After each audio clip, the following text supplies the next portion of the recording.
dessa questão da volta dos Cavaleiros, que nisso a gente não tocou. Os Cavaleiros estrearam em 94, depois voltaram nos anos 2000, quando eu já era adulto, mas tinha a mesma altura de quando eu tinha 11 anos. Mas, pra vocês, como é que vocês viram isso? Porque gerou uma nova febre.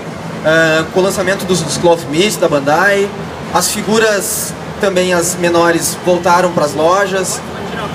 Foi quando eu pude ter o meu primeiro Yoga, porque eu nunca tinha conseguido comprar na época também, quando era criança. Surpreendeu vocês que foi tudo redublado, a gente teve os lançamentos em DVD, teve todo esse novo boom que trouxe os apreciadores antigos dos Cavaleiros. Vocês foram pegos de surpresa por essa nova onda, ou isso já vinha sendo pedida há muito tempo e simplesmente estourou no Cartoon Network, como a gente viu? Todo mundo sempre pede Cavaleiros, outros animes. Sempre vivem me perguntando de Inuyasha, quando é que vocês vão gravar os longas do Inuyasha? Quando? Então a gente sempre tem, né, aquele gancho. Refazer os Cavaleiros naquela época foi muito interessante, porque como a gente pôde experimentar toda essa ação do público, todo esse carinho, o sucesso, quando a gente foi redublar, foi com outra visão. Foi, nossa, realmente vamos refazer de uma forma agora mais profunda ainda, porque agora a gente é conhecedor da história, a gente sabe o que é, não chegou só como um desenho pra gente. Então teve um peso muito maior. Aumenta a responsabilidade. Uma responsabilidade muito maior. A Saori, claro, quando eu fiz a primeira vez, mais nova, minha voz era uma voz mais jovem. Hoje ela já vem com o meu peso da minha vivência, mas não deixa de ter aquela ternura. Então acho que todos nós conseguimos colocar nos nossos personagens o passar dos anos com muito carinho. É fantástico a gente poder ter tido essa oportunidade de refazer, porque a gente também pôde, nessa oportunidade, arrumar algumas coisas que não nos disseram no começo, com tradução errada, nomes errados, que pra gente não veio no original. A primeira versão pra gente gravar veio em espanhol. Então a gente gravava assim, tantos capítulos em espanhol, daqui a pouco vinha em japonês, daqui a pouco vinha em espanhol, era uma bagunça. Então a gente não sabia como falar alguns nomes, alguns golpes. Então ali a gente teve a oportunidade de acertar algumas coisas. Bacana. A gente tem aqui um membro, que tá ali quietinho no canto, do fórum Cloth Meat. Se apresente, por favor.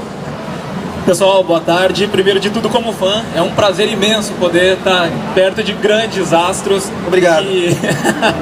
Que nos acompanham. Eu falo em nome de todos os outros fãs aqui. Ao longo de tantos anos, são 20 anos acompanhando não só Cavaleiros, mas todos os outros trabalhos de vocês, e é muito gratificante, né? Meu nome é Rustam, eu sou moderador num fórum de figuras de ação de Cavaleiros do Zodíaco, né?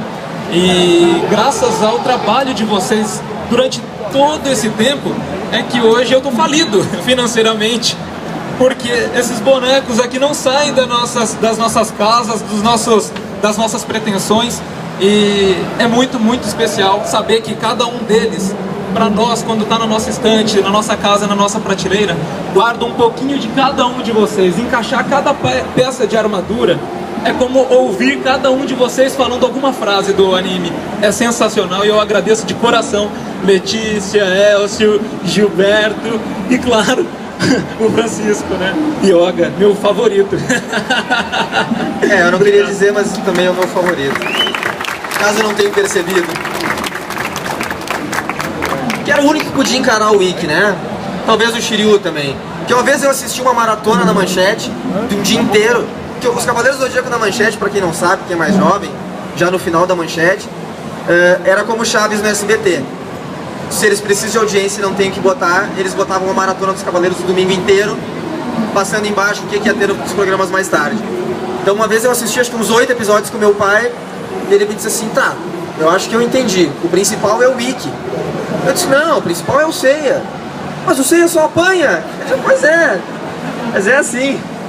Alguma pergunta, Rustam?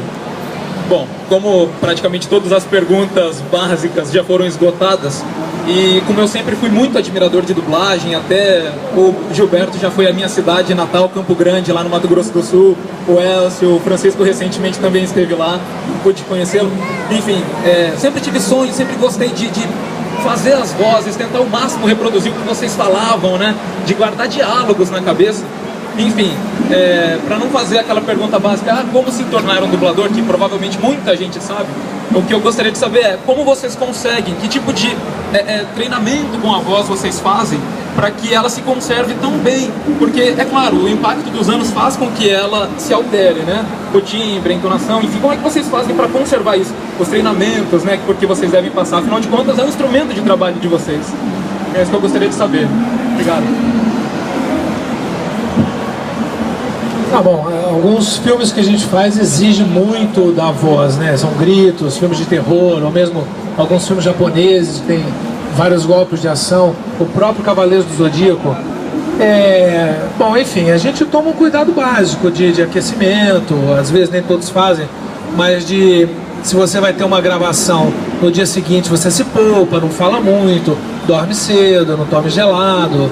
Entendeu? Porque se você passar uma noite mal dormida, de manhã sua voz mostra claramente que você não descansou e que você não dormiu. A gente vê no estúdio, ouve, né? Teve recentemente, o próprio Luiz mesmo tinha ido no show do Paul McCartney uma noite antes, tomou toda aquela chuva e foi dublar de manhã. Eu falei, Luiz, com essa voz de fã dos Beatles não vai rolar. Ele tava rouquíssimo, né? Porque ele passou a noite, Paul McCartney! Que ele é fã, super louco e tal. A gente toma essas medidas, não toma todo o tempo essas medidas como deveria, né? Mas eu, por exemplo, assim, se eu tenho um trabalho longo no dia seguinte, eu durmo, evito falar muito. E é incrível, porque quando a gente fica rouco, eu fiquei afônico assim uns 2 dias e é um desespero, porque eu vivo disso, né? A gente esquece, sai falando, gritando em casa e tal, mas é um tesouro, né? Porque eu vivo da minha voz, do que eu falo, das minhas interpretações vocais e tal. Então eu tomo na medida do possível o cuidado com a voz. Não fumo, evito gelado antes de fazer algum trabalho em dublagem. Eu me preservo dessa maneira.